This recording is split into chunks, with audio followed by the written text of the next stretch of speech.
All right, what's going on, everybody? You are watching Truth to Light.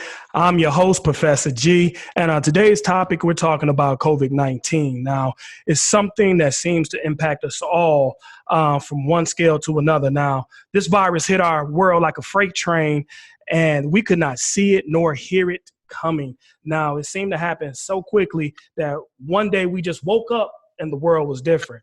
Now, here's how. Worldwide, cases have reached 1.9 million. Now, U.S. cases have reached over 500,000 and U.S. deaths over 23,000, excuse me.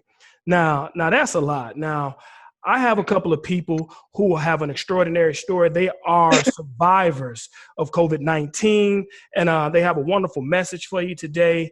I'm sitting here with Taco and Lisa Reed. How y'all doing today? Good. Doing great.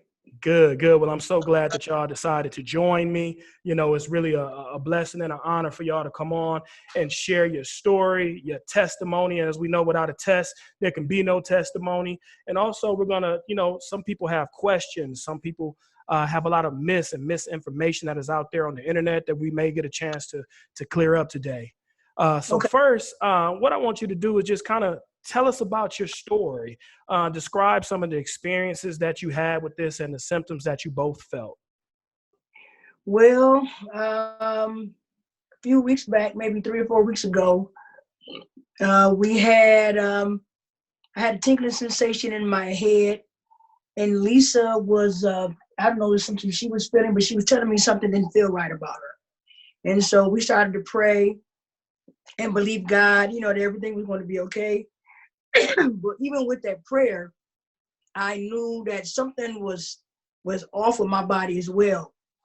And so that was a Sunday night. And then that Monday morning, I woke up with a sore throat. My back was hurting. My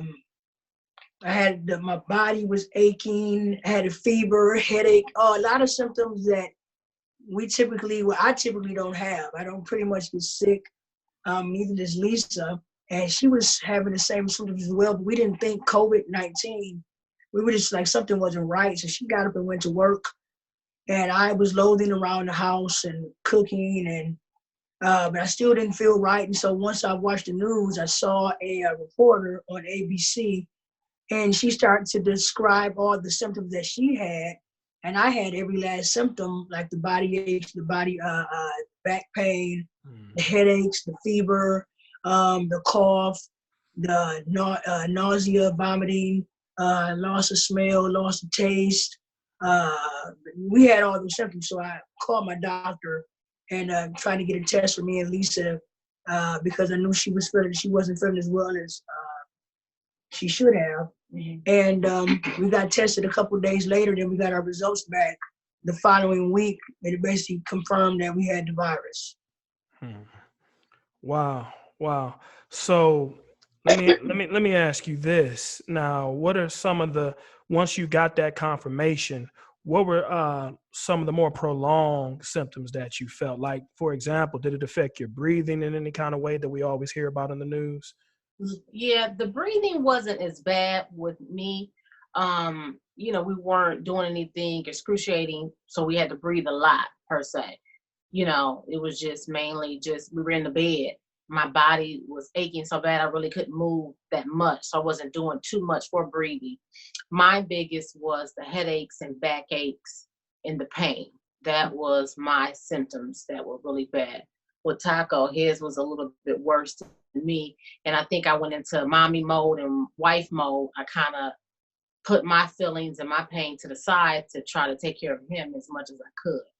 You see, my sustaining symptoms was the headache and the fever. The headache was prolonged for a few days, and then that subsided. I couldn't smell and taste, and that was awkward because the food that I normally would eat, when I ate it, it didn't taste good. Well, obviously because I couldn't taste it, and I was just wasting some of the food because I just couldn't taste it. And at one point, one of my worst days, Lisa was trying to get me up to eat some chicken noodle soup, and I couldn't even get up to eat it. I just told her to grab a straw, and I sucked the broth out the bowl while I was laying. She held the straw to me while I sort of tipped out the bed, and I just couldn't do it. But that fever was the worst out of everything. That was probably took me out. But thank God that, with the treatment methods that the doctors gave us for the Tylenol and ibuprofen, it helped us to get healed quicker, I would say, and go on from there. So it is okay for people who may be suffering to take ibuprofen. I know there's a lot of information in the news that it may actually increase your fever. Yeah, it was rumors about ibuprofen messing up your immunity, saying it lowers your immunity. And a lot of, some of my frat brothers said it on our conference calls. We had family members telling me not to take it because it lowers your immunity, because I'm a cancer survivor, as you know, Raphael, but they don't know I'm a cancer survivor.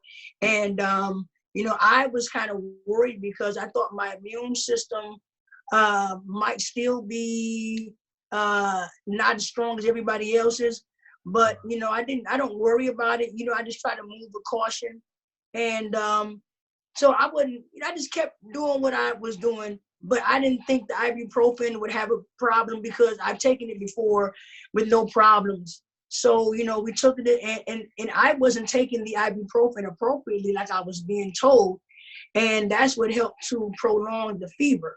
And once I began to take it appropriately, my fever went away. And then 3 days later, after I took the last pill for my fever, it was 72 hours with no medicine and no symptoms. I felt great after that. Okay, good. So let me paint a picture for the listening audience real quick about how many people were in your house. And I'm sure that's one of the things that we were all wondering, since you two both were infected. Were you practicing social distance among each other in fear of reinfecting each other? Kind of lay that out for us, please. No, actually, my dad was saying that maybe you guys shouldn't be sleeping together, because I thought about it. I'm like, okay, we got a twin size blow up bed. And I said, maybe I can go in the living room and sleep in there. And Lisa could stay in the bedroom. But no, every day we were in the bed together. But Lisa was more in and out the bed than I was. I would go use the bathroom and come back to bed, or I would eat and come back to bed. Lisa was able to do a little more. Her symptoms didn't really debilitate her, but mine left me in the bed. And so I don't think we like prolonged the infection or anything. I don't think so. And, a lot of people, we got help from everybody. People were leaving things on our front door and our back door, and I would get up and get those items, the juice, the chicken noodle soup and things like that, to make sure that we were okay and we were eating. I didn't have enough energy to cook or make anything, obviously. But it was times where we would look at each other and said, okay, who's getting ready to get up now and get some water? And, we were laying in the bed for, let's say a couple of days. And, your mom will call and say, okay, did you guys get up, change the sheets? So we had to get up and with all the energy we had to change the sheets. And that was a big deal, changing the sheets and washing them. Yeah. So what we did, we actually rotated 2 different sets of sheets. So one set of sheets that we just took off, we put them in the washer, and then we put the ones that we just washed back on the bed, and we in the pillowcases, and we alternated them like 3 or 4 times. Wow. Yeah, because we were trying to. Our linen closet for our bed is in our daughter's room, and we were trying to prevent the entry in her room and not like leave germs or anything in her room. So even every day, even if I touched the door, I just would wipe. When I was feeling good at particular times of the day, I would walk around and spray the door handles with the Lysol and wipe them down, just to make sure that we were just being more clean. Okay. So basically this is something that really, really lowers your energy and makes it hard for you to do just simple daily tasks.